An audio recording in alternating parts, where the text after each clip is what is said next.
ನಮಸ್ಕಾರ. ಸಂಜೆ ಸಮಾಚಾರಕ್ಕೆ ಸ್ವಾಗತ. ನಾನು ಚೈತ್ರ ಹರೀಶ್. ನಾನು ಅರುಣ್ ಹುಗಾರ್.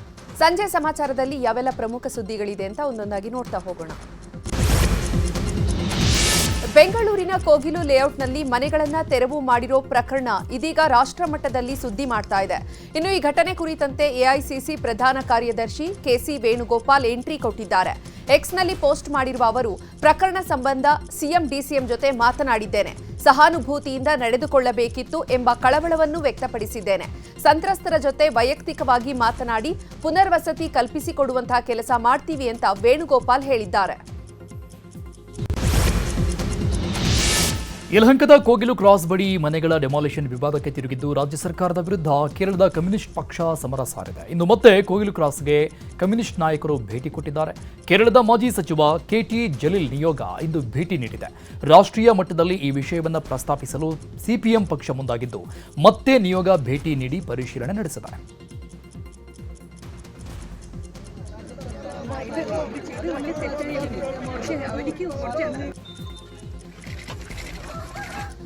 ಒಂದು ಕಡೆ ಕೇರಳ ಶಾಸಕರ ನಿಯೋಗ ಭೇಟಿ ನೀಡಿದರೆ ಮತ್ತೊಂದೆಡೆ ಸಿಎಂ ಇಬ್ರಾಹಿಂ ತಂಡ ಭೇಟಿ ಕೊಟ್ಟಿದೆ. ತೆರವು ಕಾರ್ಯಾಚರಣೆ ಸ್ಥಳಕ್ಕೆ ಸಿಎಂ ಇಬ್ರಾಹಿಂ ಭೇಟಿ ನೀಡಿದ್ದು ಪರಿಶೀಲನೆ ನಡೆಸಿದರು.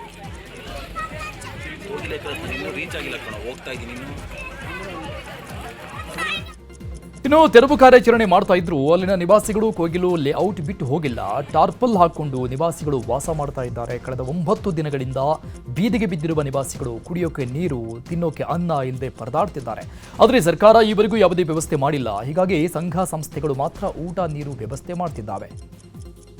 ಇಲ್ಲಿ ಪ್ರತಿಯೊಂದು ಸಮಸ್ಯೆನೆ, ಕುಡಿಯೋ ನೀರು ಇರ್ಬೋದು, ತಿನ್ನೋ ಊಟ ಇರ್ಬೋದು, ಧಾನ್ಯಗಳೇನೋ ಕೊಡ್ತಾ ಇದ್ದಾರೆ.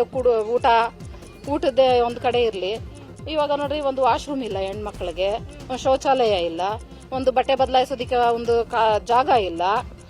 ಸುಮ್ಮನೆ ಯಾರೋ ಪ್ಲಾಸ್ಟಿಕ್ ಪೇಪರ್ಗಳು ಧಾನ್ಯಗಳು ಕೊಟ್ಟಿದ್ದಾರೆ. ಸಂಘ ಸಂಸ್ಥೆಗಳು ಅವರು ಬಂದು ಅದು ಹಾಕೊಂಡಿದ್ದಾರೆ. ಸುಮ್ಮನೆ ಕುತ್ಕೊಂಡು ಮಲ್ಕೊಳ್ಳೋಕೆ ಸ್ವಲ್ಪ ಆಯ್ತು ಅಷ್ಟೇ ಅನುಕೂಲ. ಇದುವರೆಗೂ ನೋಡಿ, ಇದು ಜಾಗನೂ ಯೋಗ್ಯವಾದ ಭೂಮಿ ಏನಲ್ಲ.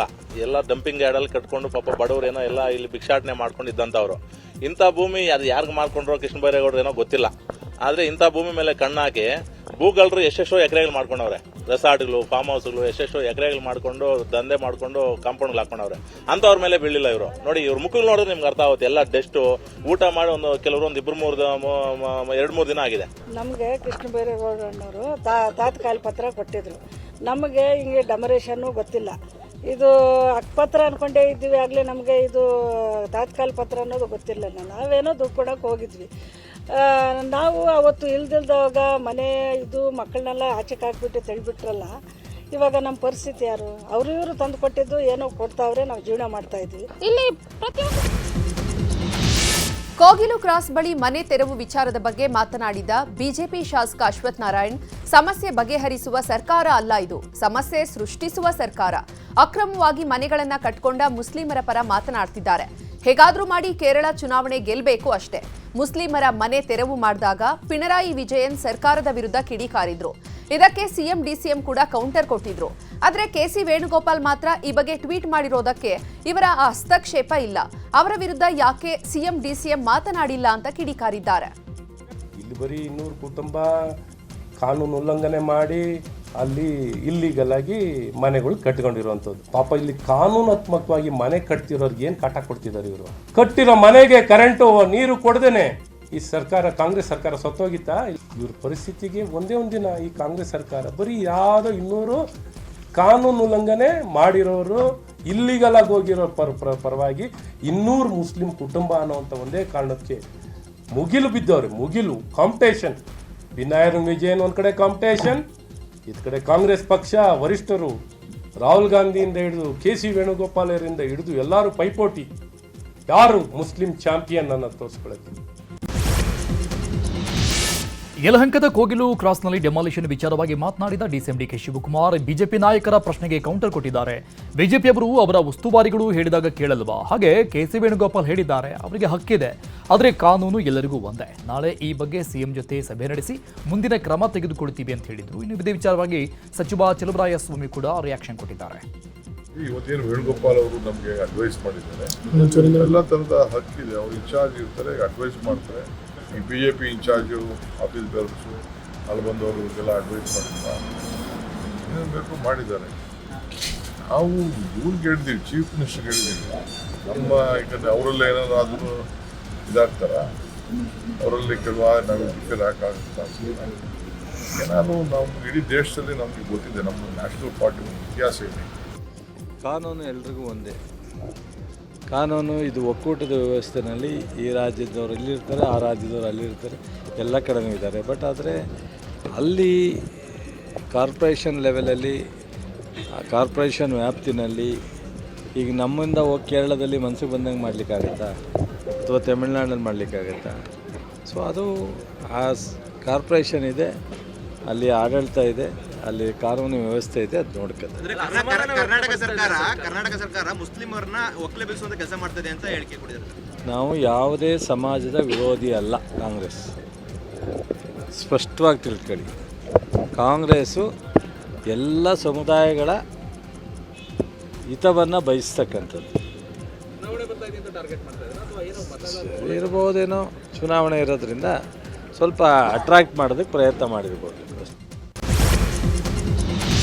ಕೋಗಿಲು ಲೇಔಟ್ಗೆ ಸಚಿವ ಜಮೀರ್ ಅಹಮದ್ ಭೇಟಿ ನೀಡಿ ಪರಿಶೀಲನೆ ನಡೆಸಿದ್ದಾರೆ. ಬಳಿಕ ಅಲ್ಲಿ ವಾಸವಿದ್ದ ಜನರ ಸಮಸ್ಯೆಗಳನ್ನು ಆಲಿಸಿದ್ದಾರೆ. ಬಳಿಕ ಮಾತನಾಡಿದ ಜಮೀರ್, ಕೇರಳದವರು ಯಾರು ಇಲ್ಲಿ ವಾಸ ಮಾಡ್ತಾ ಇಲ್ಲ. ಏಪ್ರಿಲ್ನಲ್ಲಿ ಚುನಾವಣೆ ಇದೆ ಅಂತ ರಾಜಕೀಯ ಅಷ್ಟೇ. ಬಡವರ ಬಗ್ಗೆ ಕಾಳಜಿ ಇದ್ರೆ ಕೇರಳ ಕಡೆಯಿಂದ ದುಡ್ಡು ಕೊಡಬೇಕಾಗಿತ್ತು. ಕೇರಳದಲ್ಲಿ ಫ್ಲಡ್ ಆದಾಗ ನಾವು ಪರಿಹಾರ ಘೋಷಿಸಿದ್ದೇವೆ, ಅದೇ ರೀತಿ ಅವರು ಘೋಷಣೆ ಮಾಡಬೇಕಿತ್ತು. ಈಗ ಕೇರಳ ನಿಯೋಗ ಬಂದ್ರಲ್ಲ, ಏನ್ ಮಾಡಿದ್ರು? ಬಂದ್ರು ಹೋದ್ರು. ಅವರಿಗೆ ಬಡವರ ಬಗ್ಗೆ ಕಾಳಜಿ ಇದ್ರೆ ಮನೆ ಕಟ್ಟಿಸ್ಕೊಡ್ಬೇಕಿತ್ತು ಅಂತ ಕಿಡಿಕಾರಿದ್ದಾರೆ. ಅಲ್ಲದೆ ನಾಳೆ ಸಿಎಂ ನೇತೃತ್ವದಲ್ಲಿ ಸಭೆ ನಡೆಯಲಿದೆ. ಸಭೆ ಬಳಿಕ ಗುಡ್ ನ್ಯೂಸ್ ಸಿಗಲಿದೆ ಅಂತ ಹೇಳಿದ್ದಾರೆ. ಮುಖ್ಯಮಂತ್ರಿ ಕಚೇರಿಯಿಂದ ನಾನು ಬರ್ತಾ ಇರೋದು. ಮುಖ್ಯಮಂತ್ರಿಗಳ ಜೊತೆ ಮಾತಾಡಿದ್ದೀನಿ. ಅವರೇ ಹೇಳಿದ್ರು ಹೋಗಿ ಅವ್ರಿಗೆ ವಿಸಿಟ್ ಕೊಟ್ಟು ಅವ್ರಿಗೆ ಆಶ್ವಾಸನೆ ಕೊಡ್ಬಾ, ನಾಳೆ 11 ಗಂಟೆಗೆ ಮೀಟಿಂಗ್ ಆದಮೇಲೆ ಖಂಡಿತ ಅವ್ರಿಗೆ ಸೀಸು. ಈಗ ಕೇರಳದವ್ರು ಯಾರಿಲ್ಲ ಇಲ್ಲಿ, ತಮಗೆಲ್ಲ ಗೊತ್ತಿದ್ದಂಗೆ ಕೇರಳ ವಾಸಿಗಳು ಯಾರಿಲ್ಲ. ಈ ಥರ ಭಾಳ ಘಟನೆಗಳಾಗಿದೆ. ಇದೇ ಥರ UPದಲ್ಲಿ ಬುಲ್ಡೋಸ್ ಮಾಡಿದ್ರು ಮನೆಯೆಲ್ಲ. ಏನೀಗ ಕೇರಳ ಚೀಫ್ ಮಿನಿಸ್ಟರ್ UPಗೆ ಹೋಗಲಿಲ್ಲ, ಅವಾಗ ಚುನಾವಣೆ ಇರಲಿಲ್ಲ. ಈಗ ಏಪ್ರಿಲಲ್ಲಿ ಚುನಾವಣೆ ಬರ್ತದೆ ಹಿನ್ನೆಲೆಯಲ್ಲಿ ಇದೆಲ್ಲ ರಾಜಕೀಯ. ಕುರ್ಚಿ ಫೈಟ್ ವಿಚಾರವಾಗಿ ಕಲಬುರಗಿಯಲ್ಲಿ ಮಾತನಾಡಿದ ಸಚಿವ ತಿಮ್ಮಾಪುರ್, ಇದರ ಬಗ್ಗೆ ನನಗೆ ಗೊತ್ತಿಲ್ಲ, ಎಲ್ಲ ಹೈಕಮಾಂಡ್ಗೆ ಗೊತ್ತು. ಎಲ್ಲರಿಗೂ ಸಿಎಂ ಆಗಬೇಕು ಅನ್ನೋ ಆಸೆ ಇರುತ್ತೆ, ಅದನ್ನ ಹೈಕಮಾಂಡ್ ನೋಡಿಕೊಳ್ಳುತ್ತೆ. ಸಚಿವ ಸಂಪುಟ ಪುನಾರಚನೆ ಬಗ್ಗೆ ನನಗೆ ಗೊತ್ತಿಲ್ಲ, ಸಿಎಂ ಮತ್ತು ಹೈಕಮಾಂಡ್ಗೆ ಗೊತ್ತು. ಕೆಲ ಶಾಸಕರು ತಮ್ಮ ನಾಯಕರ ಮೇಲಿನ ಅಭಿಮಾನದಿಂದ ಹೇಳಿಕೆ ಕೊಡ್ತಾ ಇರ್ತಾರೆ ಅಷ್ಟೇ ಅಂತ ಹೇಳಿದ್ದಾರೆ. ಈಗ ಪೊಲಿಟಿಕಲ್ ನಡೀತಾ ಇರ್ತಕ್ಕಂಥ ಇದರಲ್ಲಿ ಏನಂತ ವ್ಯತ್ಯಾಸ ಇದೆ? ನಾಯಕನಾದ ಮುಖ್ಯಮಂತ್ರಿ ಆಗಬೇಕಂತೇಳಿ ಎಲ್ಲರೂ ಕನಸಿರುತ್ತೆ. ಅದು ನಮ್ಮ ಹೈಕಮಾಂಡ್ ಗಮನಿಸುತ್ತೆ, CLP ಡಿಸಿಷನ್ಗಳಾಗ್ತವೆ.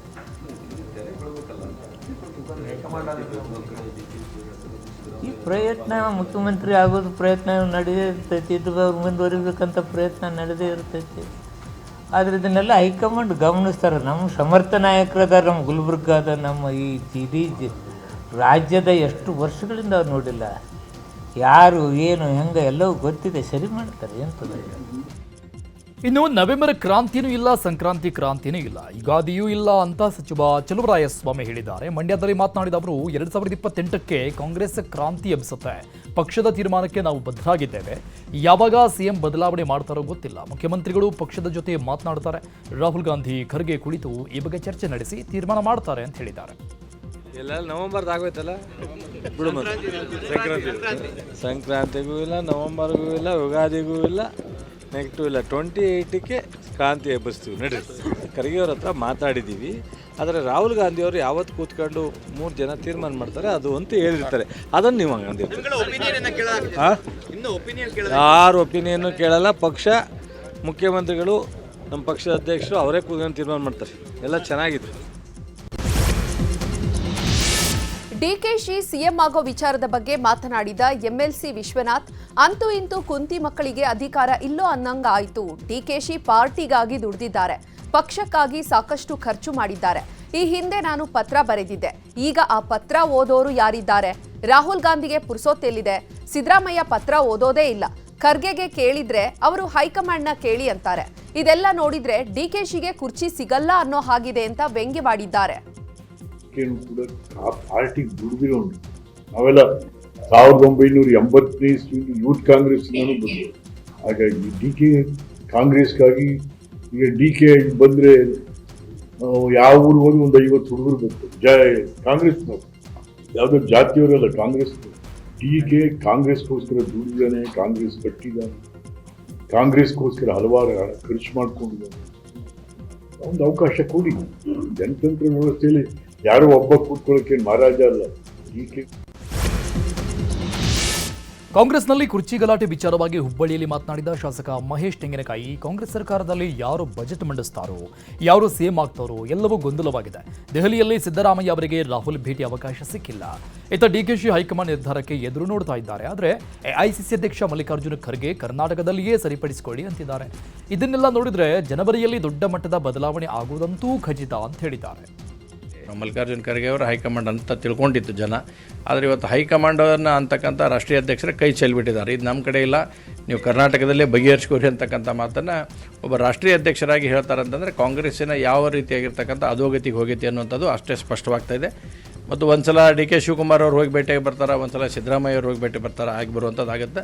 ನನಗನ್ಸುತ್ತೆ ಬಹುಶಃ ಜನವರಿ ಎಂಡ್ ಒಳಗಡೆ ಕಾಂಗ್ರೆಸ್ನಲ್ಲಿ ಭಾಳ ದೊಡ್ಡ ಪ್ರಮಾಣದಲ್ಲಿ ಸಮಸ್ಯೆಗಳು ಉದ್ಭವ ಆಗ್ತಕ್ಕಂಥ ಸನ್ನಿವೇಶಗಳಿದ್ದಾವೆ. ನಾವು ಜನವರಿ 15 ನಂತರ ನಾವೇ ಸಿ ಎಮ್ ಅಂತಕ್ಕಂಥದ್ದನ್ನು ಅವರು ಬಡದಲ್ಲಿ ಇರ್ತಕ್ಕಂಥವ್ರು ಅನೇಕ ಉಲ್ಲೇಖ ಮಾಡ್ತಾ ಇದ್ದಾರೆ.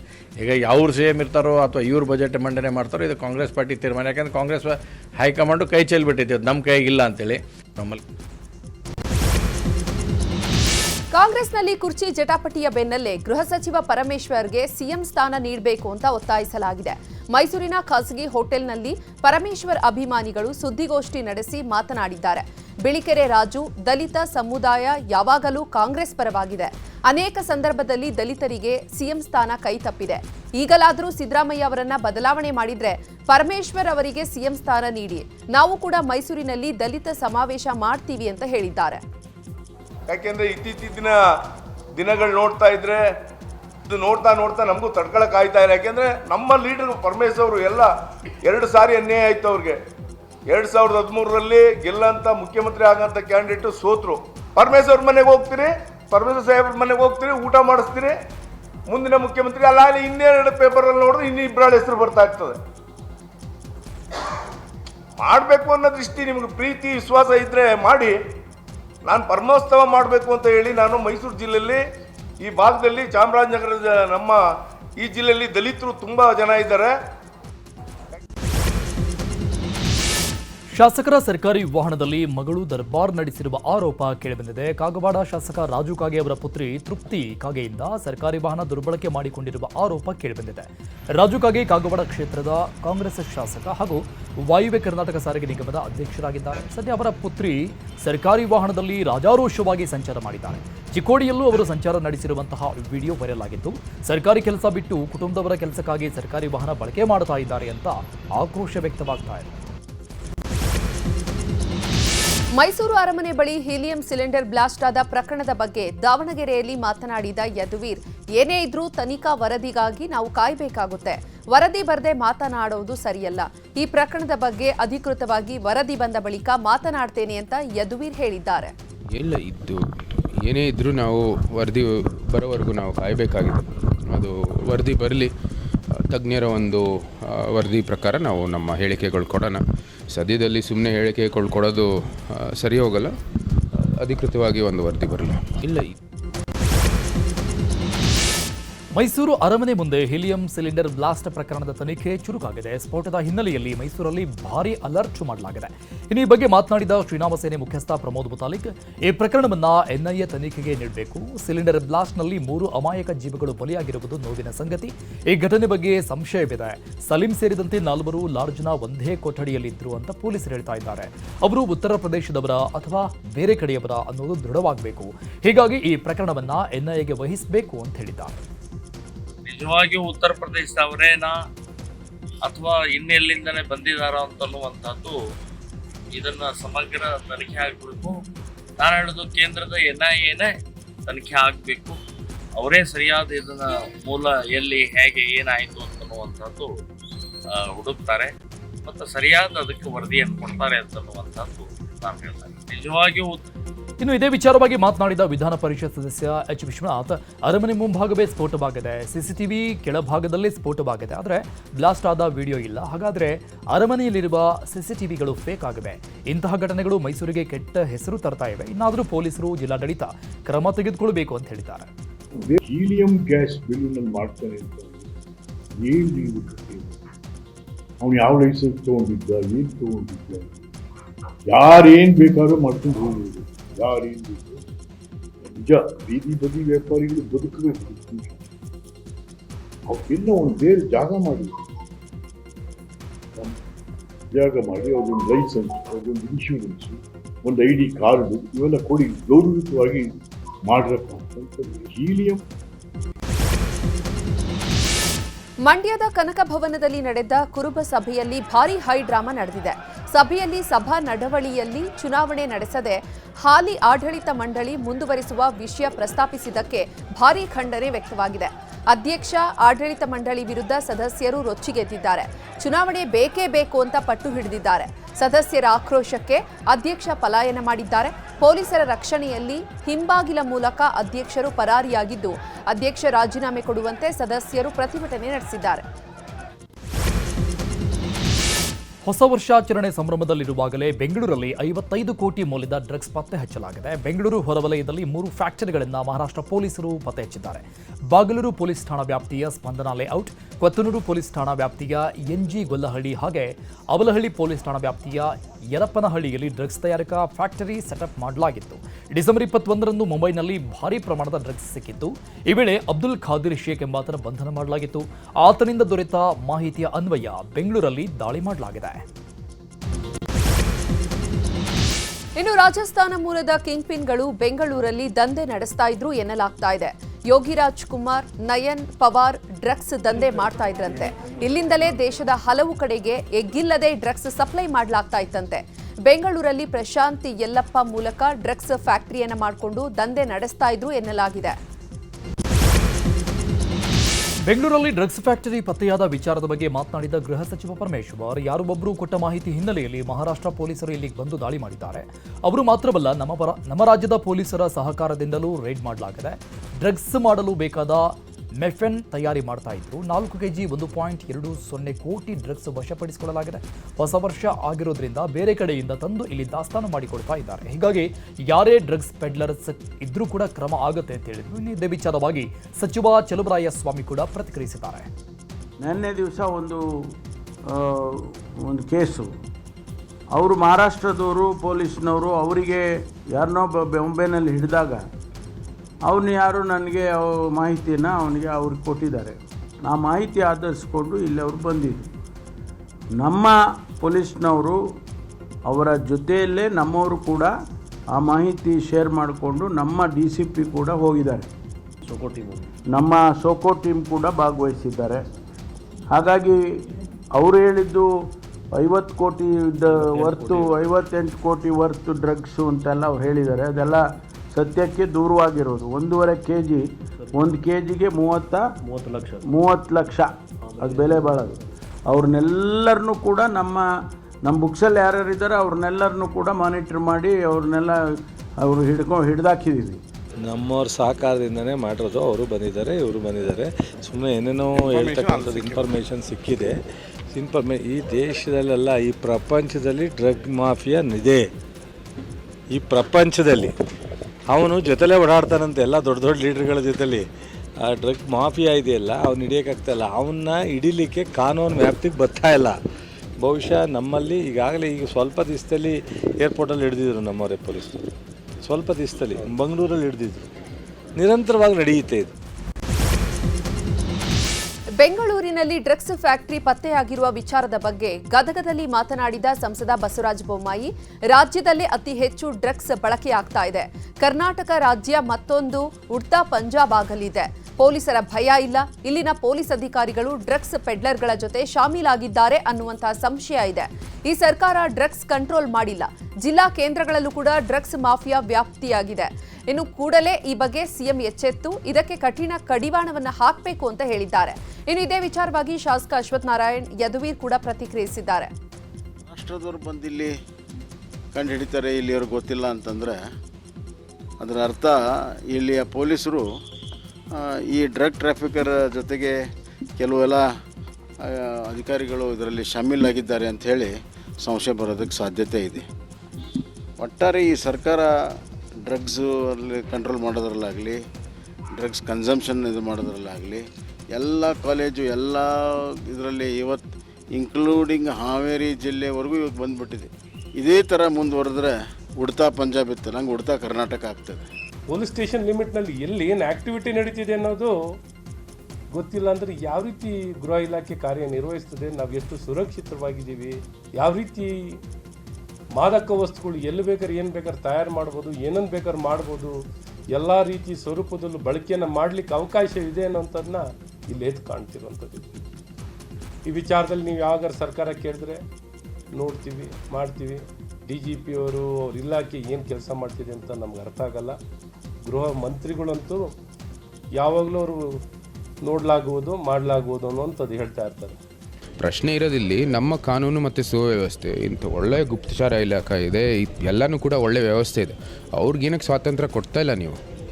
ಇಂಥ ಎಲ್ಲ ಚಟುವಟಿಕೆಗಳಿಗೆ ಏನಕ್ಕೆ ಇಂಥ ಅವಕಾಶಗಳಿದ್ದಾವೆ ಇಲ್ಲಿ ರಾಜ್ಯದಲ್ಲಿ? ಹಿಂದೆ BJP ಇರುವಾಗ ಯಾರು ಬಂದು ಏನು ಮಾಡ್ತಾ ಇರಲಿಲ್ಲ. ಪೊಲೀಸ್ನವ್ರಿಗೆ ಸಂಪೂರ್ಣವಾಗಿ ಸ್ವಾತಂತ್ರ್ಯ ಕೊಡಬೇಕಾಗಿದೆ. ನೀವು ಅವರ ಒಂದು ಸಲಹೆ ಮತ್ತು ಅವರು ಕೊಡ್ತಾ ಇರ್ತಕ್ಕಂಥ ವರದಿ ಮೇರೆಗೆ ನಿರ್ಧಾರ ತಗೋಬೇಕಾಗಿದೆ.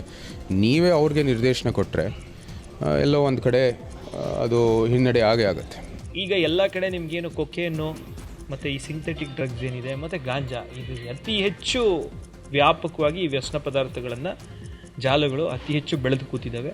ಅತಿ ಹೆಚ್ಚು intelligence failure, police failure and drug control failure ಆಗಿರೋದ್ರಿಂದ ನಮ್ಮ ಗೃಹ ಮಂತ್ರಿಗಳ ಬಗ್ಗೆ ನಾವೇನು ಹೆಚ್ಚಾಗಿ ಹೇಳಂಗಿಲ್ಲ. ಏನಾದರೂ ಕೇಳಿದ್ರೆ ತಿಳ್ಕೊತೀನಿ ಅಂತ ಬಿಟ್ಟರೆ ಅವ್ರು ಇದ್ರ ಬಗ್ಗೆ ಸೂಕ್ತವಾಗಿ ಕಟ್ಟುನಿಟ್ಟಿನ ಕ್ರಮ ತಗೊಳ್ಬೇಕು ಅಂತ ಹೇಳಿ ನಾನು ಈ ಮೂಲಕ ಆಗ್ರಹವನ್ನು ಮಾಡ್ತೀನಿ. ಹೊಸ ವರ್ಷಾಚರಣೆಗೆ ದಿನಗಣನೆ ಹಿನ್ನೆಲೆಯಲ್ಲಿ ಇಂದು ಪೊಲೀಸ್ ಕಮಿಷನರ್ ಆಫೀಸ್ನಲ್ಲಿ ಗೃಹ ಸಚಿವ ಪರಮೇಶ್ವರ್, ಕಮಿಷನರ್ ಸೇರಿ ಹಿರಿಯ ಅಧಿಕಾರಿಗಳು ಡಿಸಿಪಿಗಳ ಜೊತೆ ಸಭೆ ನಡೆಸಿದರು. ಸಭೆ ಬಳಿಕ ಮಾತನಾಡಿದ ಪರಮೇಶ್ವರ್, ಈ ಬಾರಿ 10 ಲಕ್ಷಕ್ಕೂ ಹೆಚ್ಚು ಜನ ನ್ಯೂ ಇಯರ್ ಸಂಭ್ರಮಾಚರಣೆಯಲ್ಲಿ ಭಾಗಿಯಾಗಬಹುದು. ಹೀಗಾಗಿ ಪೊಲೀಸ್ ಇಲಾಖೆಯಿಂದ ಹಲವು ಕಟ್ಟುನಿಟ್ಟಿನ ಕ್ರಮ ತರಲಾಗಿದೆ. MG road, brigade road, Koramangala electronic ಸಿಟಿಯಲ್ಲಿ ಹೆಚ್ಚು ಜನರು ಸೇರುವ ಸಾಧ್ಯತೆ ಇದೆ. ಹೀಗಾಗಿ ಮುನ್ನೆಚ್ಚರಿಕಾ ಕ್ರಮವಾಗಿ 20 ವಾಚ್ ಟವರ್ ಗುರುತಿಸಲಾಗಿದೆ. 180 ಕಡೆ ಫೋಕಸ್ ಲೈಟ್ ಇರಲಿದೆ. 9 ಕಡೆ ಆಕ್ಸೆಸ್ ಕಂಟ್ರೋಲ್ ಇರಲಿದ್ದು 6 ವೆಹಿಕಲ್ ಚೆಕಿಂಗ್ ವ್ಯವಸ್ಥೆ ಮಾಡಲಾಗಿದೆ ಅಂತ ಹೇಳಿದ್ದಾರೆ. ಈಗಾಗಲೇ ನಮ್ಮ ಪೊಲೀಸ್ ಇಲಾಖೆಯವರು ಎಲ್ಲೆಲ್ಲಿ ಜನ ಸೇರ್ತಾರೆ, ಹೆಚ್ಚು ಜನ ಸೇರೋದು ಎಲ್ಲಿ ಅಂತೇಳಿ ಗುರುತಿಸಿದ್ದಾರೆ. ಒಂದು MG ರೋಡ್, ಬ್ರಿಗೇಡ್ ರೋಡ್. ಎರಡನೇದು ದಟ್ ಈಸ್ ಸೆಂಟ್ರಲ್ ಡಿವಿಷನ್ಗೆ ಬರುತ್ತೆ. ಈಸ್ಟ್ ಡಿವಿಷನ್ನಲ್ಲಿ ಇಂದಿರಾನಗರ ಆ ಭಾಗ ಸುತ್ತಮುತ್ತ ಎಲ್ಲ, ಮತ್ತು ಸೌತ್ ಈಸ್ಟ್ ಡಿವಿಷನ್ನಲ್ಲಿ ಕೋರಮಂಗಲ. ಅಲ್ಲಿ ಸುಮಾರು 20 ವಾಚ್ ಟವರ್ಗಳನ್ನು ಎಲ್ಲೆಲ್ಲಿ ನಮಗೆ ಅವಶ್ಯಕತೆ ಇದೆ ಅಂತೇಳಿ ಗುರುತಿಸಿದ್ದಾರೆ. ಅಲ್ಲಿ ಮೈಸೂರಿನ ಹುಣಸೂರಿನಲ್ಲಿ ಹಾಡ ಹಗಲೇ ಜ್ಯುವೆಲರಿ ಅಂಗಡಿಯಲ್ಲಿ ಚಿನ್ನ ವಜ್ರಾಭರಣಗಳ ದರೋಡೆ ಮಾಡಲಾಗಿದೆ. ಸುಮಾರು 4 ರಿಂದ 5 ಕೋಟಿ ಮೌಲ್ಯದ ಚಿನ್ನ ವಜ್ರ ದರೋಡೆಯಾಗಿದೆ. ಬೈಕ್ನಲ್ಲಿ ಬಂದ 5 ಮುಸುಕುದಾರಿಗಳು Sky Gold and Diamond jewellery ಅಂಗಡಿಗೆ ನುಗ್ಗಿ ಅಂಗಡಿಯಲ್ಲಿದ್ದ ಮ್ಯಾನೇಜರ್ ಅಜ್ಗರ್ ಮೇಲೆ ಗುಂಡಿನ ದಾಳಿ ನಡೆಸಿದ್ದಾರೆ. ಈ ವೇಳೆ ಅಂಗಡಿ ಮ್ಯಾನೇಜರ್ ಪ್ರಾಣಾಪಾಯದಿಂದ ಪಾರಾಗಿದ್ದಾರೆ. ಬಳಿಕ ಅಂಗಡಿಯಲ್ಲಿದ್ದ ಚಿನ್ನ ವಜ್ರವನ್ನು ದೋಚಿ ಪರಾರಿಯಾಗಿದ್ದಾರೆ. ಸ್ಥಳಕ್ಕೆ ಎಸ್ಪಿ ವಿಷ್ಣುವರ್ಧನ್ ಭೇಟಿ ನೀಡಿ ಪರಿಶೀಲನೆ ನಡೆಸಿದ್ದು ಸಿಸಿಟಿವಿ ಆಧರಿಸಿ ಕಳ್ಳರ ಸೆರೆಗೆ ಮುಂದಾಗಿದ್ದಾರೆ. ಬೆಂಗಳೂರಲ್ಲಿ ನವವಿವಾಹಿತೆ ಗಾನವಿ ಸುಸೈಡ್ ಪ್ರಕರಣದಲ್ಲಿ ಟ್ವಿಸ್ಟ್ ಮೇಲೆ ಟ್ವಿಸ್ಟ್ ಸಿಕ್ಕಿದೆ. ನಿನ್ನೆ ಮಹಾರಾಷ್ಟ್ರದ ನಾಗ್ಪುರದಲ್ಲಿ ಗಾನವಿ ಪತಿ ಸೂರಜ್ ನೇಣು ಬಿಗಿದುಕೊಂಡು ಸೂಸೈಡ್ ಮಾಡಿಕೊಂಡಿದ್ರು. ಇದೀಗ ಸೋನೆಗಾಂವ್ ಠಾಣೆಯಲ್ಲಿ ಗಾನವಿ ಕುಟುಂಬಸ್ಥರ ವಿರುದ್ಧ ದೂರು ದಾಖಲಾಗಿದೆ. ದೂರು ಕೊಡಲು ಹೋದ ಗೃಹಿಣಿಯನ್ನ ಪೊಲೀಸ್ ಅಧಿಕಾರಿ ಬಲೆಗೆ ಬೀಳಿಸಿಕೊಂಡಿದ್ದಾರೆ ಅನ್ನೋ ಆರೋಪ ಕೇಳಿಬಂದಿದೆ. ವಿಜಯಪುರ ಜಿಲ್ಲೆಯ ಬಸವನ ಬಾಗೇವಾಡಿ PSI ಮನೋಹರ್ ಕಂಚಿಗಾರ್ ವಿರುದ್ಧ ಗಂಭೀರ ಆರೋಪ ಕೇಳಿಬಂದಿದೆ. 5 ವರ್ಷದ ಹಿಂದೆ ಆಲಮೇಲ ಠಾಣೆಯಲ್ಲಿ ಮನೋಹರ್ PSI ಆಗಿ ಕೆಲಸ ಮಾಡ್ತಾ ಇದ್ರು. ಆಗ ಕೌಟುಂಬಿಕ ಕಲಹದ ಬಗ್ಗೆ ದೂರು ನೀಡಲು ಅನುರಾಧ ಹೋಗಿದ್ರಂತೆ. ಈ ವೇಳೆ ಮನೋಹರ್ ಹಾಗೂ ಅನುರಾಧ ಮಧ್ಯೆ ಪ್ರೇಮಾಂಕುರವಾಗಿದೆ ಅಂತ ಮಹಿಳೆಯ ಪತಿ ಆರೋಪ ಮಾಡಿದ್ದಾರೆ. ಪ್ರೀತಿ ಹೆಸರಲ್ಲಿ ಮೋಸ ಮಾಡಿದ್ದಾನೆ ಅಂತ ಆರೋಪಿಸಿ ಯುವಕನ ವಿರುದ್ಧ ದೂರು ದಾಖಲಿಸಲಾಗಿದೆ. ಬಾಗಲಗುಂಟೆ ಪೊಲೀಸರು ಶುಭಾಂಶು ಶುಕ್ಲ ಎಂಬಾತನನ್ನ ಬಂಧಿಸಿದ್ದಾರೆ. ಸಂತ್ರಸ್ತೆಯ ಕುಟುಂಬಸ್ಥರನ್ನ ಪರಿಚಯ ಮಾಡಿಕೊಂಡಿದ್ದ ಆರೋಪಿ ಆಗಾಗ ಯುವತಿಯನ್ನ ಸಂಧಿಸುತ್ತಿದ್ದಂತೆ. ಕೊಪ್ಪಳದ ನವಜಾತ ಶಿಶುವಿನ ಉಳಿವಿಗಾಗಿ ಆಂಬ್ಯುಲೆನ್ಸ್ ಸಿಬ್ಬಂದಿ 220 ಕಿಲೋಮೀಟರ್ ದೂರವನ್ನು 1 ಗಂಟೆಯಲ್ಲಿ ಕ್ರಮಿಸಿದ್ದಾರೆ. ಕೊಪ್ಪಳದಲ್ಲಿ ಜಿಲ್ಲಾಸ್ಪತ್ರೆಯಲ್ಲಿ ಹೆರಿಗೆ ವೇಳೆ ಮಗುವಿನ ಹೊಟ್ಟೆಯಿಂದ ಕರುಳು ಕಿಡ್ನಿ ಹೊರಬಂದಿತ್ತು. ಮಗು ಜೀವನ ಮರಣದ ಮಧ್ಯೆ ಹೋರಾಟ ನಡೆಸ್ತಾ ಇತ್ತು. ನವಜಾತ ಶಿಶುವನ್ನು ಕೊಪ್ಪಳ ಜಿಲ್ಲಾಸ್ಪತ್ರೆಯಿಂದ ಅಖಿಲ ಕರ್ನಾಟಕ ಆಂಬ್ಯುಲೆನ್ಸ್ ರೋಡ್ ಸೇಫ್ಟಿ ಸಂಘಟನೆಯಿಂದ ಸಹಾಯದಿಂದ ಝೀರೋ ಟ್ರಾಫಿಕ್ ಮೂಲಕ ಹುಬ್ಬಳ್ಳಿಗೆ 1 ಗಂಟೆಯ ಒಳಗೆ ಆಸ್ಪತ್ರೆಗೆ ರವಾನೆ ಮಾಡಲಾಯಿತು. ಇನ್ನು ಮಗುವಿಗೆ ಹುಬ್ಬಳ್ಳಿಯ ಕಿಮ್ಸ್ ಆಸ್ಪತ್ರೆಯಲ್ಲಿ ಶಸ್ತ್ರಚಿಕಿತ್ಸೆ ನಡೆಸಲಾಗ್ತಾ ಇದ್ದು ಮಗುವಿನ ಸ್ಥಿತಿ ಚಿಂತಾಜನಕವಾಗಿದೆ ಅಂತ ವೈದ್ಯರು ಹೇಳಿದ್ದಾರೆ. ಬಾಗಲಕೋಟೆಯಲ್ಲಿ ಬೀದಿ ನಾಯಿಗಳ ಹಾವಳಿ ಹೆಚ್ಚಾಗಿದೆ. ಮನೆ ಮುಂದೆ ಆಟ ಆಡ್ತಾ ಇದ್ದ ಬಾಲಕಿ ಮೇಲೆ ನಾಯಿ ದಾಳಿ ಮಾಡಿದೆ. ಆಲೈನ ರಾಜೇಸಾಬ ಲೋಕಪೂರ ಗಾಯಗೊಂಡಂತಹ ಬಾಲಕಿಯಾಗಿದ್ದಾಳೆ. ಚಿಕ್ಕೋಡಿ ಅಥಣಿ ರಾಜ್ಯ ಹೆದ್ದಾರಿಯಲ್ಲಿ ಸರಣಿ ಅಪಘಾತ ಸಂಭವಿಸಿದೆ. ಬೆಳಗಾವಿ ಜಿಲ್ಲೆಯ ಚಿಕ್ಕೋಡಿ ತಾಲೂಕಿನ ಸಿದ್ದಾಪುರವಾಡಿ ಬಳಿ ಘಟನೆ ನಡೆದಿದ್ದು 3 ಕಾರು ಹಾಗೂ 1 ಕೆಎಸ್ಆರ್ಟಿಸಿ ಬಸ್ ನಡುವೆ ನಡೆದ ಅಪಘಾತವಾಗಿದ್ದು ಬಸ್ನಲ್ಲಿದ್ದ ಹಲವು ಪ್ರಯಾಣಿಕರಿಗೆ ಸಣ್ಣಪುಟ್ಟ ಗಾಯ ಆಗಿದೆ. ಬಿಎಂಟಿಸಿ ಟೈರ್ ಬ್ಲಾಸ್ಟ್ ಆಗಿ ಓರ್ವ ಯುವಕನ ಕೈ ಗಾಯವಾಗಿರುವಂತಹ ಘಟನೆ ಬೆಂಗಳೂರಿನ ಸಿಂಗಸಂದ್ರದಲ್ಲಿ ನಡೆದಿದೆ. ಅತ್ತಿಬೆಲೆಯಿಂದ ಮೆಜೆಸ್ಟಿಕ್ ಕಡೆ ಹೋಗ್ತಾ ಇದ್ದ ಬಸ್ನ ಟೈರ್ ಬ್ಲಾಸ್ಟ್ ಆಗಿದೆ. ಸರಣಿ ರಜೆ ಹಿನ್ನೆಲೆಯಲ್ಲಿ ದಕ್ಷಿಣ ಕಾಶಿ ವಿಜಯನಗರದ ಹಂಪಿಗೆ ಪ್ರವಾಸಿಗರ ದಂಡೆ ಹರಿದು ಬರ್ತಾ ಇದೆ. ಸ್ನೇಹಿತರು, ಕುಟುಂಬ, ಮಕ್ಕಳು ಸಮೇತ ಆಗಮಿಸ್ತಾ ಇರುವ ಸಾವಿರಾರು ಪ್ರವಾಸಿಗರು ಶ್ರೀ ವಿರೂಪಾಕ್ಷ ದರ್ಶನವನ್ನು ಪಡೆದುಕೊಳ್ತಾ ಇದ್ದಾರೆ. ಬೆಂಗಳೂರಿನ ಕೋಗಿಲು ಕ್ರಾಸ್ನ ಮನೆಗಳ ತೆರವು ವಿಚಾರದಲ್ಲಿ ಕೇರಳ ನಾಯಕರ ಹಸ್ತಕ್ಷೇಪದ ಬಗ್ಗೆ ಸೋಷಿಯಲ್ ಮೀಡಿಯಾದಲ್ಲಿ ಚರ್ಚೆ ಆಗ್ತಾ ಇದೆ. ಕರ್ನಾಟಕ ಆಡಳಿತದಲ್ಲಿ ಹೈಕಮಾಂಡ್ ನಾಯಕ ವೇಣುಗೋಪಾಲ್ ಹಸ್ತಕ್ಷೇಪದ ಬಗ್ಗೆ ಆಕ್ಷೇಪಗಳು ಎದ್ದಿದೆ. ಈ ಹೊತ್ತಲ್ಲೇ ಕರ್ನಾಟಕ ನಾಡು ನುಡಿ ಬಗ್ಗೆ ಪ್ರಧಾನಿ ನರೇಂದ್ರ ಮೋದಿ ಹೊಗಳಿದ್ದಾರೆ. ಮನ್ ಕಿ ಬಾತ್ನ 129ನೇ ಸಂಚಿಕೆಯಲ್ಲಿ ಬೆಂಗಳೂರಿನ ಐಐಎಸ್ಸಿಯಲ್ಲಿ ನಡೀತಾ ಇರುವಂತಹ ಗೀತಾಂಜಲಿ ಸಂಗೀತ ಶಾಲೆ ಬಗ್ಗೆ ಪ್ರಸ್ತಾಪಿಸಿದ್ರು. ಕಲಿಕೆಯ ಜೊತೆ ಸಂಗೀತ ಇರಬೇಕು ಅಂತ ಪ್ರಧಾನಿ ಹೇಳಿದ್ರು. ಇದರ ಜೊತೆಗೆ ದುಬೈನಲ್ಲಿ ಕನ್ನಡಿಗರೇ ಸೇರಿ ನಡೆಸ್ತಾ ಇರುವಂತಹ ಕನ್ನಡ ಪಾಠಶಾಲೆ ಬಗ್ಗೆ ಮೋದಿ ಮೆಚ್ಚುಗೆ ವ್ಯಕ್ತಪಡಿಸಿದ್ರು. ತಮ್ಮ ನಾಡು ನುಡಿಯ ಉಳಿವಿಗಾಗಿ ದುಬೈನಲ್ಲಿರುವಂತಹ ಕನ್ನಡಿಗರು ಕನ್ನಡ ನಾಡು ನುಡಿ ನಮ್ಮ ಹೆಮ್ಮೆ ಎಂಬ ಧ್ಯೇಯ ವಾಕ್ಯದಲ್ಲಿ ನಡೆಸ್ತಾ ಇರುವಂತಹ ಕನ್ನಡ ಶಾಲೆಗಳ ಬಗ್ಗೆ ಪ್ರಶಂಸಿಸಿದ್ರು. साथियों, जड़ों से जुड़े रहने के ये प्रयास सिर्फ भारत तक सीमित नहीं है. दुनिया के अलग अलग कोनों और वहां बसे भारतीय भी अपनी भूमिका निभा रहे हैं. एक और उदाहरण जो हमें देश से बाहर ले जाता है, ये जगह है दुबई. वहां रहने वाले कन्नड़ा परिवारों ने खुद से एक जरूरी सवाल पूछा. हमारे बच्चे टेक वर्ल्ड में आगे तो बढ़ रहे हैं, लेकिन कहीं वो अपनी भाषा से दूर तो नहीं हो रहे हैं. यहीं से जन्म हुआ कन्नड़ा पाठशाले का एक ऐसा प्रयास जहां बच्चों को कन्नड़ा पढ़ना, सीखना, लिखना और बोलना सिखाया जाता है.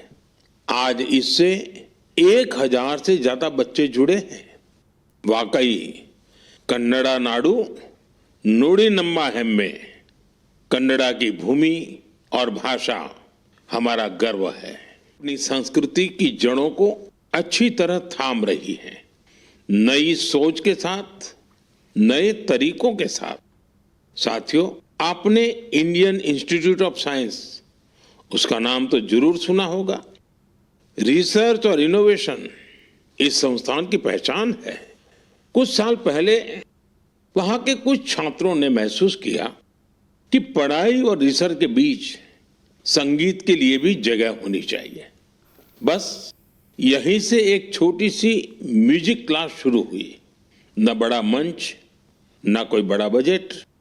धीरे धीरे ये पहल बढ़ती गई और आज इसे हम गीतांजलि IISC के नाम से जानते हैं. यह अब सिर्फ एक क्लास नहीं, कैंपस का सांस्कृतिक केंद्र है. यहाँ हिंदुस्तानी शास्त्रीय संगीत है, लोक परंपराएं हैं, शास्त्रीय विधाएं हैं. छात्र यहाँ साथ बैठकर रियाज करते हैं, प्रोफेसर साथ बैठते हैं, उनके परिवार भी जुड़ते हैं. आज 200 से ज्यादा लोग इससे जुड़े हैं. और खास बात ये कि जो विदेश चले गए वो भी ऑनलाइन जुड़कर इस ग्रुप की डोर थामे हुए हैं.